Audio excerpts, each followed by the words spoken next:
is found in Section 107 of the U.S. Copyright Act and functions to limit the exclusive rights of the copyright owner. Federal law states fair use requires no permission from the copyright owner to use the work and is not an infringement of copyright, and provides a number of illustrative examples of potential fair use, including criticism.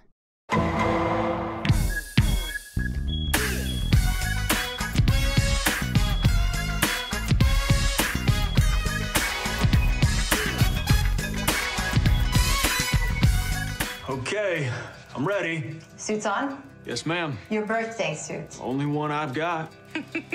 How could you possibly want me right now? In any state, my wife, you arouse me. I bet I can make that go away. There's nothing you can say. My water just broke. Yep. Yeah.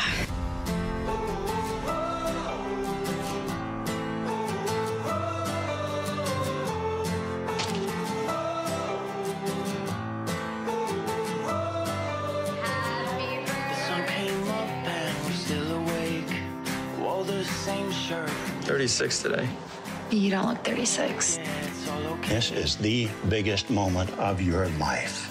Now, which one of you is pregnant?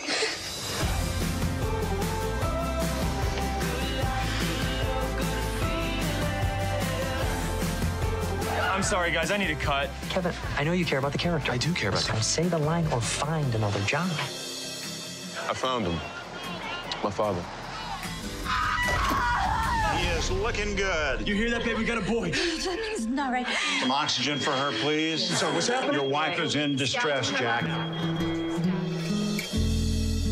36 years ago, you left me at the front door of a fire station. Tell me to wake the hell up. Tell me to lose the damn weight. We lost the third baby, but you have two healthy children, Jack. In the night sky, well, there's so much they hold. I quit. Screw you. You want to meet your grandchildren? There is not a single day that goes by that I don't think of the child I lost. Go see your babies. They're excited to meet their father. I think maybe they got a good one. Some even fall to Hey, you want to be fat friends? I can't fall for a fat person right now. I guess I'll lose the weight then.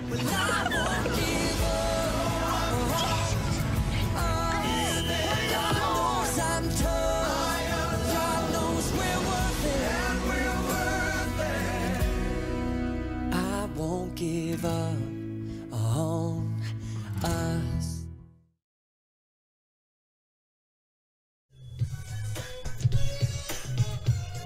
Oh! My name is Noshü. This is Noshü is Live. What you just watched was the trailer for the first season of This Is Us, and we'll talk about that later. But for now,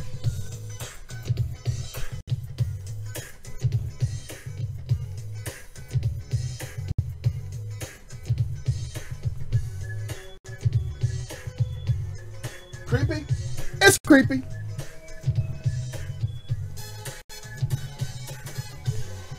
Hey!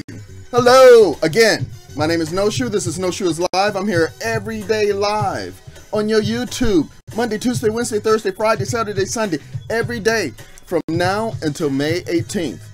Why? Because I made a commitment to the old gods and the new that I would do a live show every day from now until May 18th. And I will fulfill my obligation. Alright, so yesterday I did a little tribute to Dolores O'Riordan, who was the lead singer for the Cranberries, who passed away on Monday. And during that segment, you know, it's hard to, you don't want to keep everything heavy. And so I was explaining that I used the Cranberries music in 1999 on a movie that I was working on. And I had the CD from 1999, almost 20 years old or ago. But I couldn't find the CD. So yesterday, I was going to tell y'all that I couldn't find the CD, but I was able to find another CD from that time. Smash Mouth, baby! Smash Mouth! What's the copyright on this thing? 1997, baby. So I couldn't find the Cranberries, and I have them. but I got Smash Mouth, yo! Alright, so, why the hell did you show us a trailer from This Is Us? This Is Us. Now, this is about to be very ignorant, because I've never seen the show. All I've done is peripherally heard about it, but I've never seen This Is Us. So, but I had this idea just from the title, This Is Us, that, oh man, this sounds like a gritty kind of, you know, really kind of, like a... Of course, when I go live, my vocabulary escapes me. What is it called? Like very gritty kind of a show, like real, about real people, like struggling in the you know, kind of edgy, makes you kind of, anyway, and maybe it is, but I don't know that. So, something happened to me today that made me think about that. I've heard this title. This show seemed to be, I think the show premiered in 2016. So I've heard about this show since then. I've never seen it, but I always thought I need to get around to seeing this thing because it sounds like my thing. Real life, kind of edgy, kind of gritty. So something happened today. So I said, let me go and see what's up with that trailer.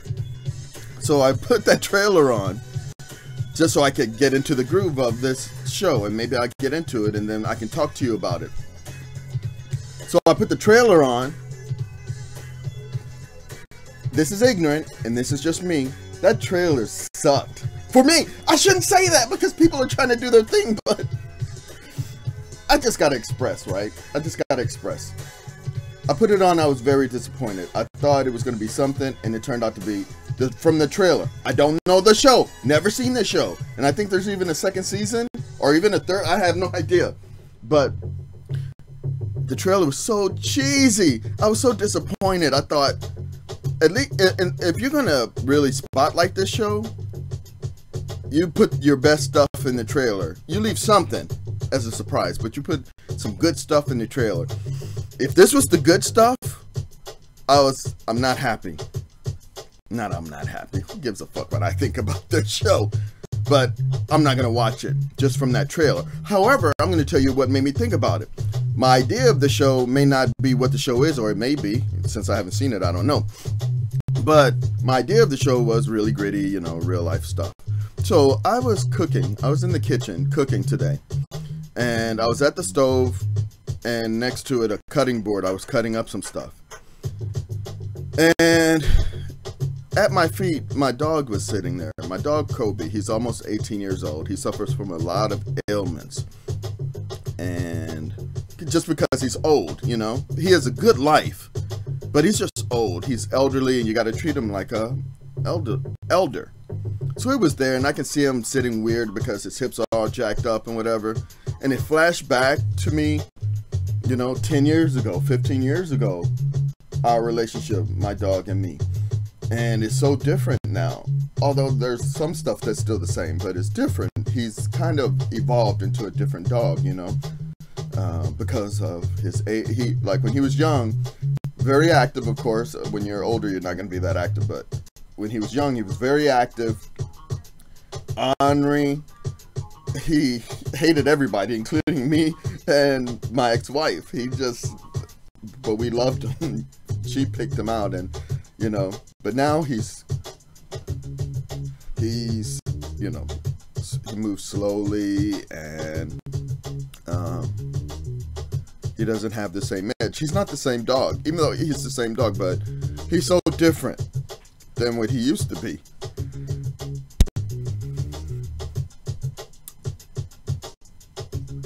And I was looking down at him, and I was like, it doesn't matter what you were like in the past. This is us now. This is how we are. And I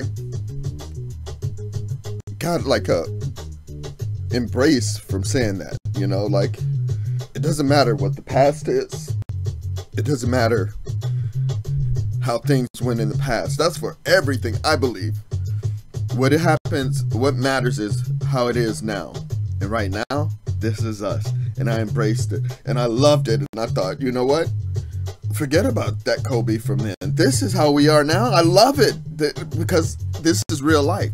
One day you're not going to be here. One day I'm not going to be here. It's like 99% of the people that ever existed are gone, you know, and that's going to be us. But that's okay because that's the way life is. And then I said, let me go and look at this trailer for This Is Us. And I was disappointed. I'm going to switch gears. But before I switch gears, let me just put a fine point on that. I'm happy about how we are now. And when I say we, I mean, I'm older. Things don't work on me like they used to.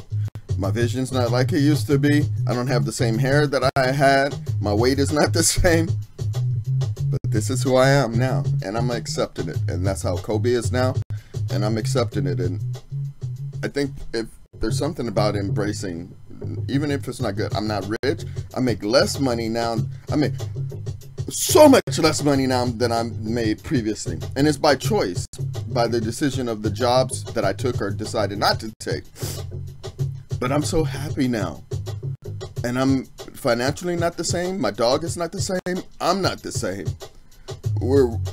If you would compare us from the outside, people would say we're worse than we were.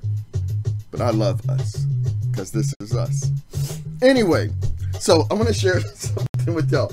Big problem. I think I almost lost a friend today. So I have this friend. We've been friends for decades, but we're those kind of friends where we're far away distance-wise, so we don't get to see each other. I haven't seen her in years. I haven't seen her in decades probably, but we still communicate, catch up. We lost touch for years, and then we catch. Anyway, so she texted me yesterday. She says, "How are you? How are you today?" Just out of the blue. How are you today? And some kind of emoji. I don't know what that one is. Like a Jabba the Hutt smiling face thing, sideways face. Like, I don't know what that means. So I wrote back to her, "Good. I hope you're doing well." So far, so good.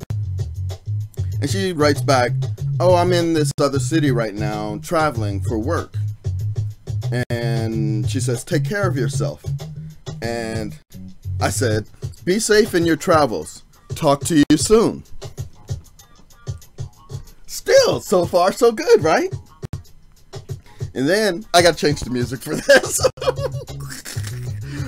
Oh man. Okay. I said, "Be safe in your travels. Be safe in your travels. Talk to you soon." She says, I'm sorry, my face is leaking because of too emotional. Not too emotional. I'm okay with it. I cry a lot these days. Things make me so I'm sorry if my face is all shiny because of liquids. But anyway, she writes back, "Thanks." After I said, "Safe travels, talk to you soon," she writes back and says, "Thanks, can't wait to see you this year." Because we made plans to see each other later this year. Then I wrote back, let me read what she wrote, and then I'll tell you what I wrote. She says, I said, "Be safe in your travels, talk to you sometime soon." She says, "Thanks, can't wait to see you this year." I wrote back, #METOO. It just came to my mind. I thought it was so funny. Like, #METOO, I can't wait to see you. Here in America, maybe, I don't know if it's happening around the world as well, but #METOO is like it's one of those hashtags for a social reason. Me Too means that a woman or maybe even a man has experienced some kind of harassment, either in the workplace or something like that. And it's mainly women, but they keep quiet because of wanting to keep their job or you know, not wanting to create waves. They already make less money than men, you know, and they've been dealing with it for years. I know they've been dealing with it for years because I was part of this. I was in corporate America and I've seen it. But I wrote back #METOO. This girl and I were friends, and so I wrote back #METOO, meaning I can't wait to see you, but double entendre, you know, #METOO. I got no email in response. And then I wrote back to her like a couple of minutes later, like I was scared. Did I like fuck up? Is that, you can't joke about me too? And so I wrote back, just joking. And then I waited for a response, and no response came. And then I thought, when I wrote just joking, maybe she thought that when I said me too, she thought I was just joking about wanting to see her. And maybe she doesn't even know anything about this hashtag. Some people are busy. They're not on the internet. They don't know everything that's going on. So I wrote back to her saying, not joking about wanting to see you, joking about using that hashtag. And then I thought, if she's into me too, hashtag me too, then she's really going to be offended because I'm joking about a hashtag that is serious to a lot of people. But this is not a public thing I wanted to do. This is just between her and me, and if she knows me, she should know my sense of humor. So I waited, and then 27 minutes later, it says, oh, now I get it. What does that mean? That means, ha ha ha, it's funny, I get it, or, yeah, I get it, motherfucker, what the fuck you trying? I didn't know. So 1 minute later, I write back to her, it was a shitty joke. And then she writes back to me, it's okay. This world is chaotic. Could lead to a very deep, long conversation. We will save that for another day. I fucked up. I can't joke about, people can't joke. It's not like a racial slur, is it? Are you equating it to a racial slur? Making a joke about, it's not a joke about the movement. It's a joke between a friend of me about just that hashtag. And I used it in a way that it wasn't meant to be used. Is that wrong? Is you millennials, y'all tell me, because y'all the ones who are all sensitive about everything. Ooh, insult right to your face. Bam! Sorry about that, but if I can't joke about hashtag me too, the word me, the word too, they're not offensive to anyone. You say it in public space, it's not offensive. Y'all tell me. Maybe I'm too old. Maybe I don't know. Let me know in the comments if I can't joke about hashtag me too. But I'm going to, because don't watch this. If y'all are that sensitive, the best people in my, I was about to say one of those things where when you talk to a racist white dude, he says, but I have a black friend. I was about to say, most of the people in my life that I care about are women. And it's true. But if you can't use that for like race, you shouldn't be able to use it for gender. So I'm not going to say that. But however, I will say, I love women. And I love making jokes. And I love edgy stuff, and I don't want to be, you know, with a hog-tied. Is that what it's called? Anyway, tell me what you think about that. I'm here every day, Monday, Tuesday, Wednesday, Thursday, Friday, Saturday, Sunday, live. Who else is doing that? Live. No script, obviously. No preparation, obviously. Brain not working no good, obviously. But I made a commitment to the old gods in the new that I will be doing this live every day until May 18th. So if you're down with this, please subscribe, please like, and share. How do you share a YouTube video? I don't know, but I'm old, so who gives a shit what I care about? Alright, thank you so much for watching. Again, my name is Noshü. This is Noshü is Live. I'll see y'all mañana. Thanks again.